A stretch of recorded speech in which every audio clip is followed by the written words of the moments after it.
pidiéndote, Señor, que en verdad hagas de nosotros, Señor, esos hombres y mujeres, esa iglesia, Señor, ese pueblo, que en verdad, Señor Dios, vivamos como es digno de ti, que nuestra gratitud, Señor, se refleje en nuestro estilo de vida, lo que somos, Señor Dios, lo que mostramos, lo que enseñamos, Padre amado, con nuestra propia vida, Señor. Es la mejor manera, Señor, de declararte cuán agradecidos estamos. Tu palabra nos enseña, Señor, que si te amamos, Señor, obedecemos tus mandamientos, Padre. Y tus mandamientos no son gravosos, Papito Dios, sino que todos son, Señor, para bendición nuestra.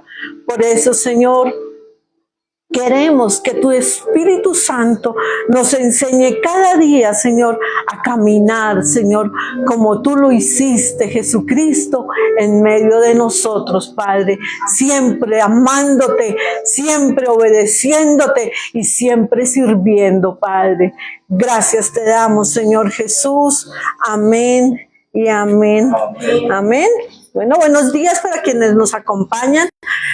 Nos visitan por el Face, bienvenidos, que este sea un tiempo en el que el Espíritu de Dios les permita disfrutar de su presencia y que esa presencia haga cosas nuevas en ustedes que están ahí, en nosotros que estamos en este lugar, amén. Ese es el propósito y siempre lo que el Señor quiere hacer en nosotros es para bendición nuestra. Amén. ¿Y quién no quiere tener una vida de victoria? Sobre todo cuando conocemos quién es el que nos da esa victoria, ¿verdad? Y es lo que este salmo nos enseña en cierto modo, el Salmo 108. Voy a invitarles a que tomen su palabra, su Biblia, conéctense con ella en este momento, que todo lo demás quede por fuera y todo nuestro ser, espíritu, alma, cuerpo, con todos nuestros sentidos estén conectados con la palabra. Bueno, para que el Espíritu de Dios obre conforme Él tiene. Dice el Salmo 108, dice, petición de ayuda contra el enemigo. Yo creo que esta es alguna petición que tendremos que hacer hasta que el Señor nos llame a su presencia o hasta cuando Él venga por su iglesia. Amén. Así que eso no es la historia de David, no. Esto es lo que el Padre nos dice que necesitamos. Y leamos todos, dice, mi corazón está dispuesto, oh Dios, cantaré y entonaré salmos, esta es mi gloria. Despiértate, salterio y arpa, despertaré al alma. Te alabaré, oh Jehová, entre los pueblos, a ti cantaré salmos entre las naciones. Porque más grande que los cielos es tu misericordia y hasta los cielos tu verdad. Exaltado seas sobre los cielos, oh Dios, y sobre toda la tierra sea enaltecida tu gloria, para que sean librados tus amados. Salva con tu diestra y respóndeme. Dios ha dicho en su santuario, yo me alegraré, repartiré a Siquem y mediré el valle de Sucot. Mío es Galaad, mío es Manasés, y Efraín es la fortaleza de mi cabeza, Judá es mi legislador. Moab, la vasija para lavarme, sobre Edom echaré mi calzado, me regocijaré sobre Filistea. ¿Quién me guiará a la ciudad fortificada? ¿Quién me guiará hasta Edom? ¿No serás tú, oh Dios, que nos habías desechado? ¿Y no salías, oh Dios, con nuestros ejércitos? Danos socorro contra el adversario, porque vana es la ayuda del hombre. En Dios haremos proezas y Él hollará a nuestros enemigos. Amén. Amén. Bueno, que el Espíritu de Dios me ayude a hacer una reflexión corta, pero contundente para con este salmo. Y me llamó mucho la atención que la primera exclamación que él hace de adorar a Dios, él reconoce que la mayor adoración nace de él, con su cántico, con su alabanza. con sus palabras de exclamación, porque y los instrumentos no son los que alaban al Señor, porque a veces en este tiempo si no hay instrumentos no hay alabanza, no hay oración, porque se nos olvida que la verdadera oración nace de Dios, porque Él le dice, despiértate salterio y arpa, despertaré al alba. O sea, los instrumentos son eso, instrumentos. Pero la verdadera adoración es la que nace de nosotros, de nuestro corazón, de lo que somos, y que se la expresamos aún con nuestra boca. Yo sé que uno puede orar mentalmente y decirle, gracias Padre, porque tú eres hermoso, te amo, tú eres perfecto, tú eres grande, en nuestro pensamiento, pero Dios sí espera que nosotros audiblemente se lo digamos. Y de diferentes maneras. Uno por ese lado.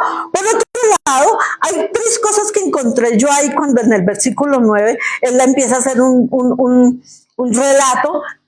El Salmo nos deja ver un relato de cuáles son esos enemigos que los tienen tan la inmunda, como dicen los jóvenes de hoy. Y entonces él menciona ahí, en el versículo 9, menciona a Moab, menciona a Edom y menciona a Filistea.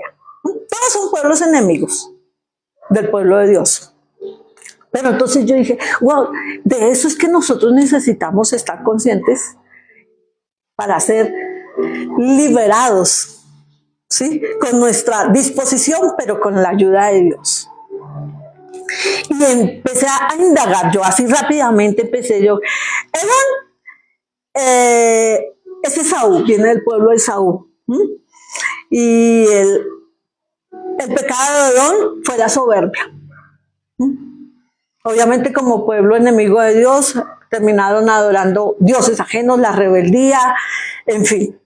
Moab, o sea, no les hablo más porque si no me tomaría mucho tiempo. Moab es semilla del padre, entonces es lo que viene de esa relación. ¿Se acuerdan cuando el incesto de quién fue? De Lot, con sus hijas. Moab, la hija mayor, es la madre de esta semilla. Entonces, son esas personas que conociendo, estando en el bien, conociendo el bien, lo que es bueno, lo falsean, lo utilizan, lo manipulan para sus propios intereses, ¿cierto? Eso se ve mucho en este tiempo, tristemente, en la mal llamada, digo yo, iglesia, ¿no? Que utilizamos el nombre de Dios, el evangelio, las promesas y bueno, el poder y aún la misma palabra para intereses propios o beneficios propios, habiendo perdido el horizonte de lo que es la salvación y la vida eterna, un reino de Dios establecido en nuestras vidas. Amén. Esa era una de las luchas del pueblo de Israel en este tiempo contra Moab. Dice que inicialmente, o sea, son personas que conocen el bien. Eso me llamó mucho la atención porque es que eso es lo que se ve hoy. Dice que son personas que están en el bien natural y se dejan seducir fácilmente para hacer el mal. ¿Por qué hoy por hoy nuestra nación se les dificulta tanto creer en un mandatario cristiano, en un alcalde, en un presidente cristiano? ¿Por qué? Porque se ha demostrado que conociendo la verdad, conociendo el bien, fácilmente se dejan manipular y usar, ¿sí? Entonces resultan siendo como esos que venden su primogenitura por un plato de lentejas. Adoraban al Dios que, ¿no es cierto? Me indagué y estos pueblos eran los que estaban establecidos en lo que hoy conocemos Palestina y Jordania. Y ustedes saben que todos esos lugares, hoy lo comprobamos más, son lugares que siempre han estado en guerra para con el pueblo, en contra del pueblo de Israel. Amén. El tercero es el filisteo y habla de que es el que se resiste a valorar las cosas por sí mismas. Dice, concibiéndolas siempre para utilizarlas como instrumentos para lograr sus propios fines. Es muy parecido al espíritu de Moab. Todo lo que es la religiosidad tiende a eso, a hablar de Dios, a manipular lo que es su voluntad, su palabra, y a utilizarlo para sus propios intereses. Habla que... Voy a leerles esto para que me lo entiendan mejor. Se reconoce como el pueblo filisteo un pueblo invasor y violento, bárbaro, que no le importa el sufrimiento, la necesidad o la justicia del otro. Entonces, estas personas son aquellas que no tienen las disciplinas, no apropian, no utilizan las disciplinas espirituales para bendición, sino que las utilizan como forma de engañar y manipular. Entonces, y eso hicieron esos pueblos antiguos. Entonces sí, que la adoración a un dios, entonces creaban los dioses, los becerros, los dioses en forma de animales. Todo era un mecanismo de distracción para desviar y para impedir. Eso obviamente siempre el príncipe de este mundo es su mayor gestor, impidiendo que la iglesia, que los hijos, que el pueblo conocieran al verdadero Dios y por tanto vivieran como Él había establecido y por lo tanto dieran fruto y le adoraran a Él, ¿cierto? Entonces, cuando el hombre, todo eso se mueve a través de nuestras emociones. Mire, cuando el hombre de 5 sentidos se entrega a los deseos de los sentidos, que eso es lo que nos pasa, no todo lo que sentimos, eso es lo que nos maneja si nosotros no tenemos en cuenta esto. Entonces dice que cuando el hombre de los 5 sentidos se entrega a los deseos de los sentidos y no intenta vivir en condición espiritual, ¿sí? En constancia, en una vida espiritual, entonces es cuando nos dejamos dominar por lo que sentimos. Entonces ya no es el espíritu, nuestro espíritu gobernado por el Espíritu de Dios, sino nuestra alma que tiene algo de conocimiento espiritual, pero que igualmente sigue viviendo en sus sentidos. Ese es el espíritu filisteo también. ¿Se acuerdan cuando el Señor Jesucristo vino? ¿Quiénes fueron sus mayores opositores? Los fariseos, que conociendo la verdad la manipularon y la utilizaron a su conveniencia. Y eso no es algo que ocurrió solamente en los tiempos del Señor Jesucristo cuando estuvo en la tierra. En este tiempo sigue siendo igual. Entonces y esos son los mayores enemigos que podemos tener para que nuestra vida en Cristo, nuestra vida espiritual, sea victoriosa.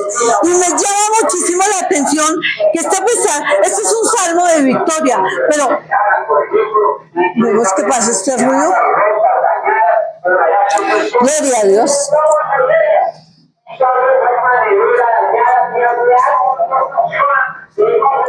Pero el versículo clave de este salmo está en el versículo 13. Si ustedes lo leen, ahí dice: con Dios haremos proezas. ¿Sí? Y como dice él, la ayuda del hombre es vana, no será suficiente, por más que estemos rodeados de personas que nos quieran ayudar, que como decimos nos ministren, nos hablen, nos enseñen. Si en nosotros no está esa decisión y esa determinación de que sea el Señor transformando nuestro ser interior, donde se mueven nuestras emociones, nuestros sentimientos, nuestra voluntad, no lo lograremos. Pero aquí el Salmo nos enseña a través de ese versículo 13 que en Dios haremos proezas y que Él, Dios, será el que venza y nos dé la victoria. Esa es la vida que necesitamos en este tiempo. Una vida que determinemos, que busquemos en la intimidad con el Señor. Señor, ¿cuáles son mis enemigos ahora? Yo se los voy a hacer. Sí, les voy a ser honesta, para estos tiempos estoy en batallas fuertes. ¿De qué es lo que me impide vivir en esa vida de victoria que ya hace tiempo, por su gracia, Él me entregó y que Él me ha ido forjando para esto? Pero hay momentos en que uno siente como que el piso se mueve. Y conociendo una verdad, y conociendo y habiendo sido forjada y formada, y guiada por el Señor, sostenida de su mano por muchos años, hay momentos en que siento que se abre un abismo y no sé qué hacer. Entonces esta palabra para mí esta mañana me llegó así. O sea, no importa, o sea, Él es nuestro único ayudador. Y con Él tendremos la victoria. Amén. Amén. El Señor les continúe bendiciendo. Amén.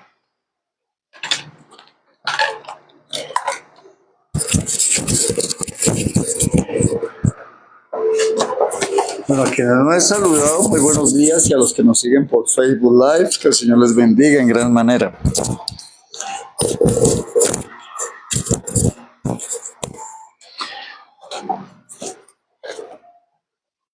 Dios, gracias te damos, Señor, porque al traernos a este lugar tú tienes un propósito. Y hay un motivo para ti que es el de afirmarnos y afianzarnos en tu palabra, en tus propósitos y deseos. Queremos agradecerte, Dios, en esta mañana por tu preciosa palabra, porque ella es vida a quien la escudriña, Señor. Glorifícate hoy, Dios, y háblanos conforme a tu propósito y conforme a los tiempos que vivimos, en el nombre de Jesús.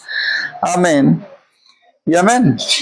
El Señor en los últimos domingos nos ha estado hablando de el nuevo nacimiento, de nacer de nuevo. ¿Cómo nacer de nuevo? ¿Sí? Ahora, hoy quiero que, si usted lleva notas, ojalá que lo haga, le dé como título a esta reflexión: afirmemos nuestro nuevo nacimiento. Y es que estamos en un tiempo propicio, estamos en un tiempo oportuno para afirmar nuestras vidas en el Señor, a través de lo que Él nos enseña a la luz de su palabra. Amén. O sea, si hay algo que todos en la vida somos evaluados, ¿verdad? Cuando usted estaba en la universidad, usted fue evaluado muchas veces. Cuando fue en el colegio también. Hasta en el jardín lo evaluaban. La vida es una constante de evaluación. Y en este tiempo, la iglesia va a ser evaluada. Este es el tiempo propicio. Por eso, la primera carta de Juan, en el capítulo 2, Juan, el mensajero del amor, declara lo siguiente, y mire cómo empieza. Es uno de los capítulos donde en tan pocos versículos el Señor utiliza la palabra hijitos. ¿Para quién está dirigida? Para los hijos. Para los hijos. Y entonces dice la palabra así, en primera de Juan, capítulo 2, versículo 1, dice: hijitos míos, estas cosas os escribo para que no pequéis. Si alguno hubiese pecado, abogado tenemos para con el Padre, a Jesucristo el justo. ¿Para quién es el abogado? Para los hijitos. ¿Quién es el que va a levantar defensor? Dios. ¿A quién? A sus hijos. No a su creación. A sus hijos. Luego dice, y Él, ¿quién es Él? Jesucristo, es la propiciación por nuestros pecados, y no solamente por los nuestros, sino también por los de todo el mundo. ¿Qué nos está diciendo? Que Dios, a través de su Hijo Jesucristo, pagó el precio del pecado de toda la humanidad. ¿Sí? Entonces, no podemos pensar que como Él lo hizo por todos, todos lo recibimos y todos lo vamos a tener. No. Él dice, mas a todos los que le recibieron, a los que creen en su nombre, les dio potestad de ser hechos hijos de Dios. Eso es algo que Juan nos enseñó desde el capítulo 3 de su evangelio. ¿sí? Y en el cual debemos de recordar y afianzar que solamente somos hijos de Dios cuando recibimos y creemos en Él, ¿sí? ¿Y qué es creer? Obedecer. Obedecer. Muy bien. Ahora, dice esto. Y es la propiciación por nuestros pecados, y no solamente por los nuestros, sino también por los de todo el mundo. Y en esto sabemos que nosotros le conocemos. ¿Cómo sabemos si conocemos a Dios? Ahí lo dice, ahí dice.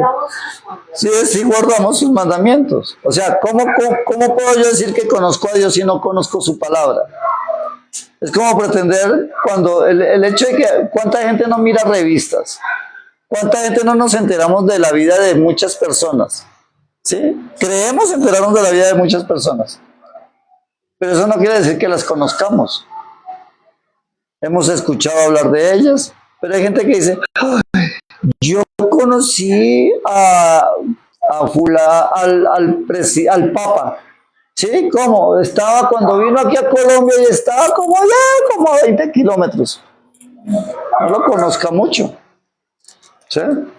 No, eso no es conocer a nadie.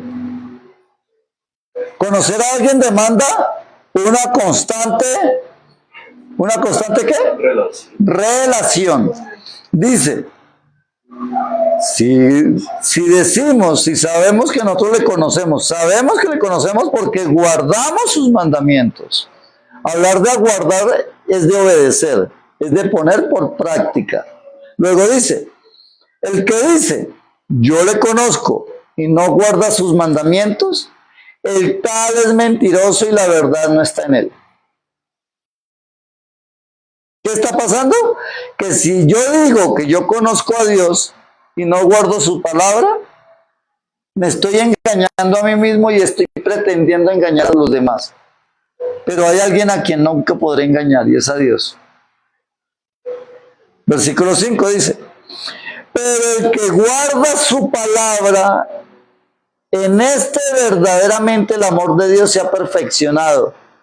Por eso sabemos que estamos en él. ¿Cómo así? El que guarda su palabra, en este verdaderamente está el amor de Dios. ¿Cómo viene el amor de Dios a nuestras vidas? A través de su palabra. Usted atesora palabra de Dios, usted está rellenándose del amor de Dios. ¿Sí? En la comunión con el Señor vamos a encontrar que Él nos va saturando. Cuanto más vivimos en la presencia de Dios, menos posibilidades tiene el mundo y el diablo de meterse con nosotros. Porque donde está Dios, los demonios huyen. Si Dios mora en ti, ¿cómo puedes decir que estás siendo endemoniado o que estás siendo afectado por demonios? No. No es posible. Luego dice,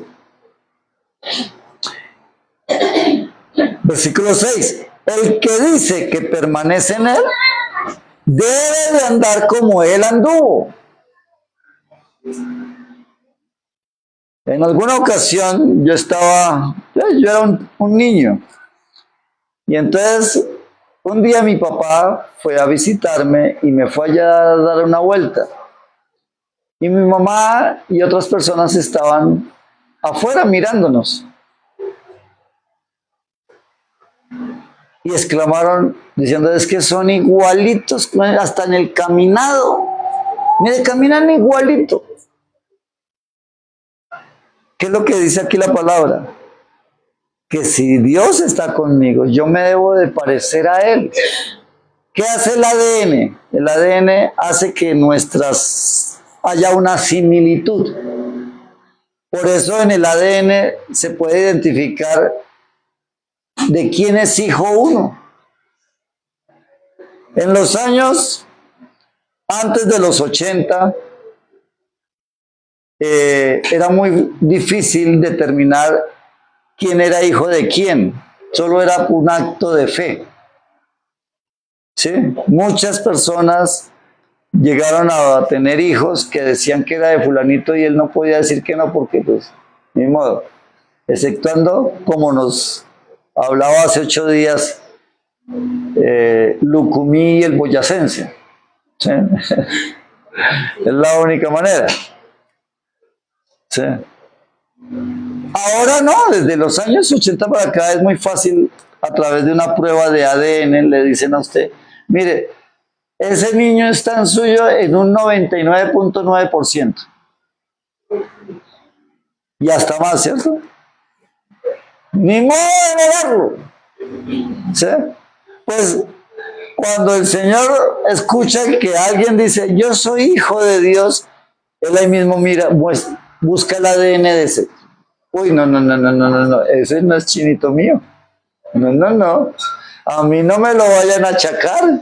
¿Es que yo lo conozco? Yo tengo el ADN y no se parece al mío. Hay que tener presente eso. Luego dice, versículo 7. ¿De qué nos estuvo hablando este pedacito? De cómo Jesús es nuestro abogado y cómo podemos recibir toda la legalidad de esa relación con Él. Luego dice, hermanos, estamos en el versículo 7, hermanos, no os escribo un mandamiento nuevo. ¿Sí? ¿Por qué? Porque todos los mandamientos, Juan lo declara porque todos los mandamientos ya estaban dados. Todo lo que el Señor demandó ya estaba dicho. Dice, hermanos, no os escribo un mandamiento nuevo, sino el mandamiento antiguo que habéis tenido desde el principio. Este mandamiento antiguo es la palabra que habéis oído desde el principio. ¿Desde cuándo está la palabra? Desde el principio. O sea que el Señor no le está dando a usted cosas nuevas. El Señor no le está exigiendo a usted algo nuevo. El Señor nos exige lo mismo que le ha exigido a todo el mundo desde el principio de los tiempos. Luego dice, sin embargo, os escribo un mandamiento nuevo que es verdadero en Él y en vosotros, porque las tinieblas van pasando y la luz verdadera ya alumbra. El que dice, este es el mandamiento, el que dice que está en la luz y aborrece a su hermano, está todavía en tinieblas. O sea, ¿cuál es el mandamiento nuevo? Que por sus obras los conoceréis, por sus frutos los conoceréis. O sea, no puede, lo único que está haciendo más que un mandamiento nuevo es ratificando lo que es. Luego dice, el que dice que está en la luz y aborrece a su hermano, está todavía en tinieblas. El que ama a su hermano permanece en la luz y en él no hay tropiezo. Pero el que aborrece a su hermano está en tinieblas y anda en tinieblas y no sabe a dónde va, porque las tinieblas le han cegado los ojos. Os escribo a vosotros, hijitos, porque vuestros pecados han sido perdonados por su nombre. Os escribo a vosotros, padres, porque conocéis que es desde el principio. Os escribo a vosotros, jóvenes, porque habéis vencido al maligno. Os escribo a vosotros, hijitos, porque habéis conocido al Padre. O sea, el mandamiento nuevo es que si conocemos al Padre, conocemos al Hijo. Ahora, ¿eso es nuevo? ¿No? Siempre nos lo ha estado diciendo. El que me ha visto a mí, ha visto al Padre. El que me recibe a mí, recibe al que me envió al Padre. El Padre fue el que me envió. No améis al mundo, versículo 15, no améis al mundo, ni las cosas que están en el mundo. Si alguno ama al mundo, el amor del Padre no está en él. Porque todo lo que hay en el mundo, los deseos de la carne, los deseos de los ojos, la vanagloria de la vida, no provienen del Padre, sino del mundo.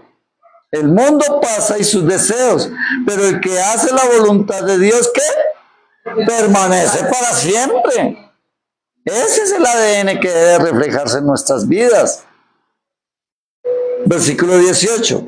Hijitos, otra vez, hijitos, por favor, por vidita suya. Ya es el último tiempo. ¿Ya es qué? El último tiempo.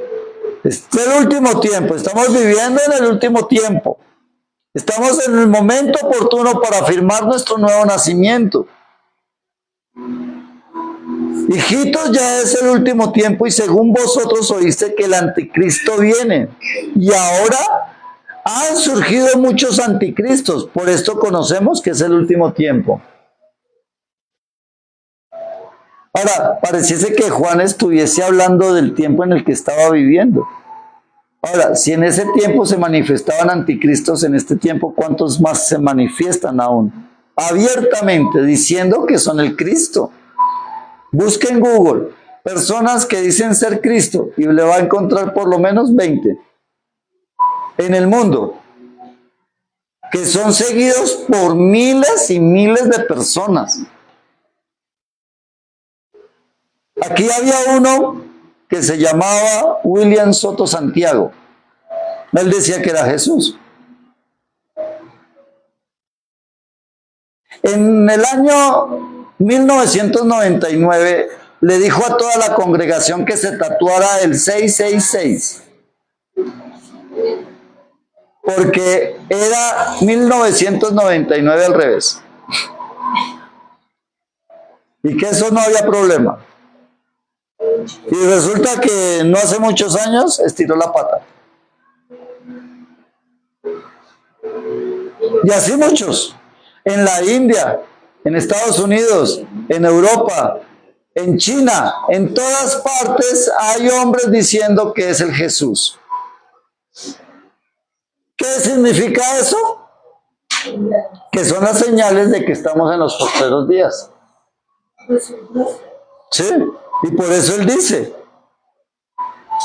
Así que ahora han surgido muchos anticristos. Por esto conocemos que es el último tiempo.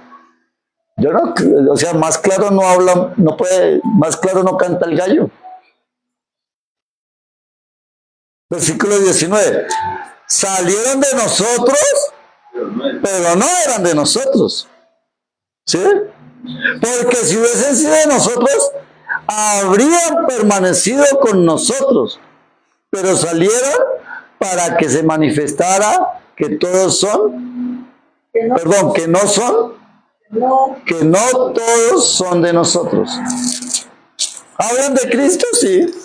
Ay, se parecen a nosotros, sí, pero no son de nosotros.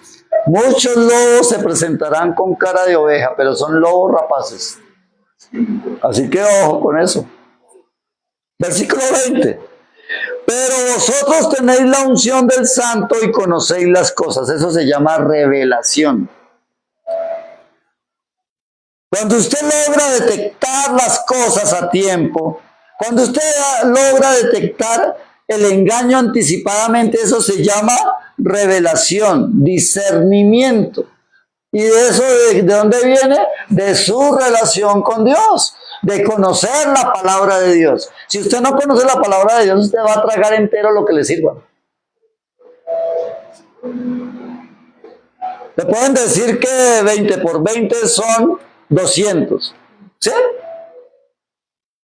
¿Quién me compra esa? 20 por 20, 200. ¿Cuánto es entonces? ¿Cuánto es? Dígame. ¿Cuánto es 20 por 20? 400. ¿Por qué lo dudan? Matemáticas. ¿Sí?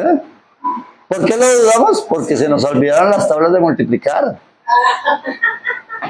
¿Por qué nos meten gato por liebre? Porque se nos olvidan los principios, porque entra la palabra por acá y se nos sale por acá, y luego llega otro y nos mete una mentira, y ustedes sí saben que para la mente carnal es más fácil recibir mentiras que verdades. Las verdades nos incomodan, nos molestan, nos sacan de quicio, pero nos dicen mentiras y eso parece mantequilla. Nos las tragamos completicas. ¿Sí? Luego dice, versículo 21, no os he escrito como si ignoráis la verdad. O sea, ¿para quién está escrito esto? Para quienes conocen, no para quienes desconocen. Pero dice, no os he escrito como si ignoráis la verdad, sino porque la conocéis, porque ninguna mentira procede de la verdad. ¿Ustedes sabían qué dice la palabra? Dice que un grano de levadura leuda toda la masa. ¿A qué se refiere? A que un concepto, una pequeña idea o ideología contraria a la palabra, aunque se parezca, puede contaminar todo lo demás. ¿Será que Jesús no es aquel? Oiga, pero una de las cosas que el mundo no quiere es que se acabe el mundo, ¿cierto? Todo el mundo ora no porque venga Cristo, sino porque se acaben las guerras. Todos oramos por sanarnos, no porque el Señor nos lleve. Pero no es contrario. ¿Por qué nos queremos quedar acá donde nos tratan tan mal? ¿Por qué no queremos ir al Padre donde Él quiere con sus brazos abiertos abrazarnos y llenarnos de su amor? ¿Por qué? O sea, pensemos un poquito. Porque estamos amando más al mundo. ¿Sí? Esos conceptos que te llevan, porque la iglesia, hablo de la iglesia de Jesucristo, la que dice creer en Dios, ¿por qué abraza tanto el mundo? Porque han minado lentamente pequeñas cosas nuestro corazón. Y entonces, usted sabe que si yo me voy a trazar una línea recta, ¿sí? Y de pronto me inclina la regla un poquitico, 1 milímetro. En 10 centímetros no se nota. En 1 metro se nota un poquito. En kilómetros son kilómetros de diferencia. ¿Por qué? Porque la línea se va abriendo. 1 milímetro. Aquí pueden ser kilómetros a la distancia. La palabra de Dios dice por eso, no os desviéis ni a izquierda ni a derecha. O sea, rectos. ¿Sabe qué es pecado? No dar en el blanco. La palabra original. Pecado es no dar en el blanco. ¿Cuándo no da uno en el blanco? Cuando se desvía un poquito. Si vieron a ese joven en los Olímpicos colombiano, menor de como de 17 años, que fue a las Olimpiadas de arco. Buenísimo el chico. Pero allá se encontró con unos más duros, donde ya tenían firmes los nervios, ya podían con la presión de la competencia. ¿Sabe qué nos enseña Dios a través de su palabra y de nuestra comunión con Él? A que templemos los nervios, a que forjemos carácter para que en el momento de la prueba, de la competencia, no nos dé el carracaca y empecemos, ¡ay, que viene la guerra! ¡Ay, que nos vamos a morir! ¿Qué tal cuando escuchen ustedes la noticia? Viene un asteroide llamado Ajenjo. Va a caer sobre la Tierra y todavía no sabemos a dónde. Mire, no va a haber gente que corra. ¿Qué sucede cuando alguna cosa sucede? Un temblor, ¿la gente no sale corriendo? Le dicen no se mueva y empiezan a correrse por las escaleras. ¿Quiénes son a dónde encuentran más muertos en un terremoto? En las escaleras. Entonces, ¿para dónde vamos a correr? Si viene un asteroide de 1 kilómetro ¿a dónde nos vamos a meter? No, procúrenle recibirla con los brazos y dígale, Señor, si este es el momento, Padre, recíbeme. Y aquí la tengo. Yo la recibo, Dios. Porque es mejor, ¿qué dice la palabra? Es mejor que caer sobre la roca que la roca caiga sobre nosotros. Es mejor decirle, Señor, recíbeme. Y no, Señor, no me hagas escuchar. Amén. De eso se trata. Y eso todo es comprobado con hechos. Hace un momento hablábamos en el discipulado sobre el servir, sobre la vida ministerial. ¿Qué es la vida ministerial? Es una vida de servicio. Porque Jesús dijo que ¿qué? Que si queríamos ser grandes entre nuestros hermanos, debíamos de servir. Como Él vino a servir y dar su vida por la humanidad. Amén. Amén. Versículo 24. Versículo 23. todo aquel que niega al Hijo, tampoco tiene al Padre.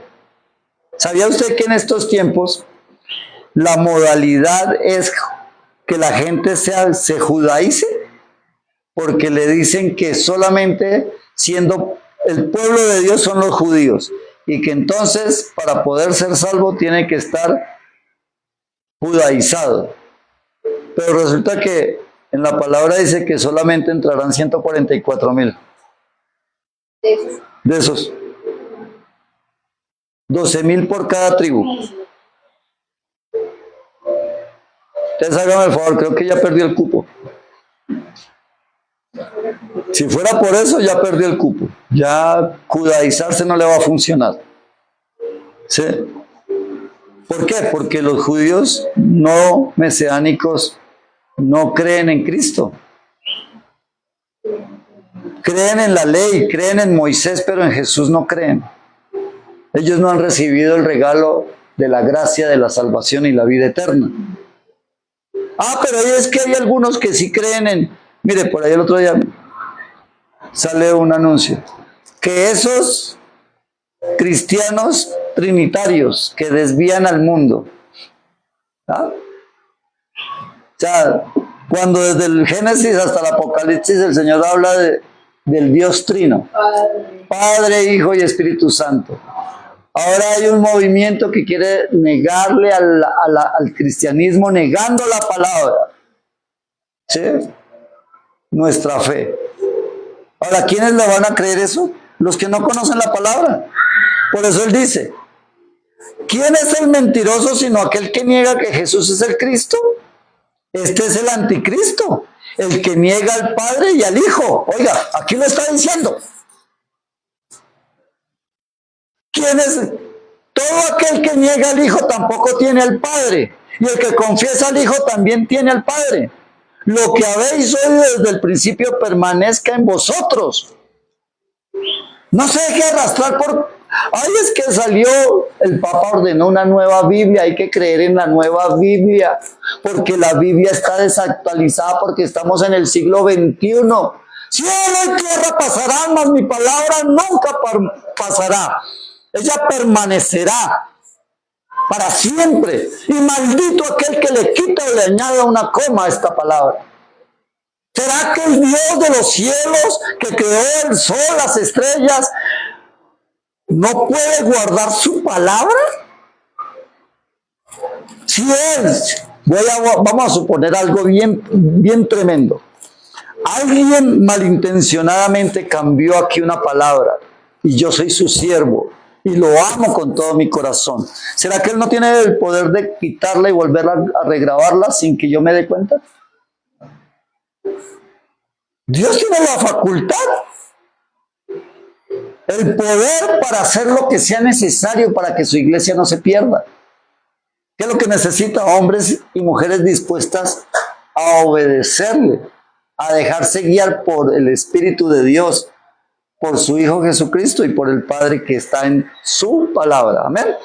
Amén. Luego sigue diciendo, versículo 24.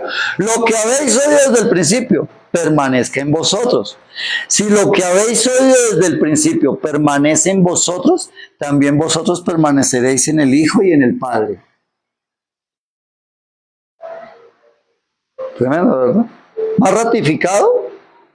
Luego dice, y esta es la promesa que nos hizo, la vida eterna.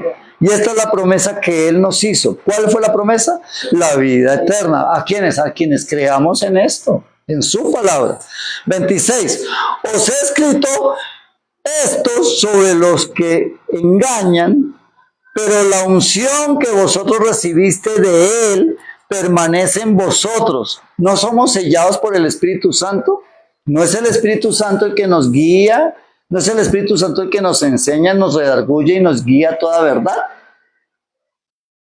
Y no tenéis necesidad de que nadie os engañe, así como la unción misma os enseña todas las cosas si es verdadera y no es mentira, según ella os ha enseñado permanecer en él. Versículo 28. Ahora, hijitos, permanecer en Él, para que cuando se manifieste tengamos confianza para que en su venida no nos alejemos de Él avergonzados. Si sabéis que Él es justo, sabed también que todo aquel que hace justicia es nacido de Él. Capítulo 3, versículo 1. Mirad cuál amor nos ha dado el Padre para que seamos llamados hijos de Dios. Por esto el mundo no nos conoce, porque no lo conoció a Él. Amados, ahora somos hijos de Dios y aún no se ha manifestado lo que hemos de ser. Pero sabemos que cuando Él se manifieste, seremos semejantes a Él, porque le veremos tal como Él es. Y todo aquel que tiene esta esperanza en Él, se purifica a sí mismo, así como Él es puro. Amén. Amén. ¿De qué nos habló el Señor hoy? De que debemos de afirmarnos en esta verdad. Juan, el mismo que nos habla del amor de Dios. Juan, el mismo que nos ha hablado de tantas cosas y de diferentes maneras, hoy nos ratifica en su primera carta la necesidad de afirmar nuestro nuevo nacimiento en la palabra. En nada más. Si no está en la palabra, no lo crea. No se deje engañar. No se deje desviar del propósito de Dios. Amén. ¿Nos habló el Señor? Es importante que analicemos, que pensemos, que evaluemos, que estemos muy atentos, porque como Él dijo, este es el tiempo. Estamos en el tiempo propicio para afirmarnos en su palabra. Padre, gracias te damos, Señor, en esta mañana por tu preciosa palabra, por hablarnos, Dios, claramente, de depender de ti y de tu palabra, Señor, de tu Santo Espíritu y de tu Hijo, quien intercede, Señor, delante de ti, porque Él está a tu diestra, Señor. Tu Espíritu es el sello que tú nos diste, amado Jesús, para que nos guiara toda la verdad, Señor. Por favor, glorifícate. Danos en esta mañana el discernir tu palabra, pero también el de afirmarla y afianzarla en nuestras vidas para ponerla por obra, Dios. Estamos en tiempos peligrosos. Estamos en los postreros días, Señor. Tu regreso está pronto y como iglesia necesitamos levantar nuestras manos a ti, Señor, para decirte, ven pronto, Señor Jesús. Glorifícate. Ayúdanos, Dios, a permanecer firmes hasta el final, Señor, conociendo tu palabra, dependiendo de ti en todo tiempo, colocándote a ti en primer lugar en nuestro diario vivir, Señor. Mira que te lo pedimos en el nombre de Cristo Jesús y en el poder de tu Santo Espíritu, y toda la gloria y la honra sea para ti, Padre Santo. Amén y amén. A los que nos siguen por Facebook Live, que el Señor les bendiga, que el Señor les guarde, que sean tiempos de bendición, de mucho escudriñar y de mucho afianzarse en la palabra. Amén. Que Dios les bendiga y que Dios les guarde. Y a los que estamos aquí presentes,